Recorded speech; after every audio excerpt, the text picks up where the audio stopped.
শ্বাসই হয়ে গেছে দেখো, এগুলো আরো কদিন আগে খাওয়া উচিত ছিল। এই যে এগুলো হয়ে গেছে, শ্বাস বের হয়ে গেছে, এখানে বসতে হবে।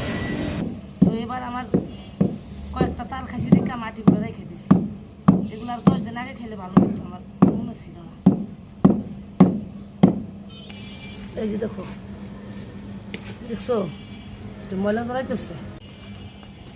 এই যে কাটছি সবগুলো, এই যে প্লেটও নিয়ে আসছি, ছুরি নিয়ে আসছি 2টা, মানে যেটা দিয়ে উঠাইতে সুবিধা হয়, তাই না? ঠিক আছে না অনেক?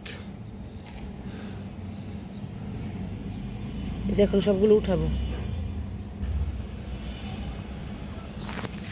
চামচ দিয়ে বা খোসায় উঠাইতে হয়। এই যে এভাবে উঠাইতে হয়, চিতই পিঠার মতো।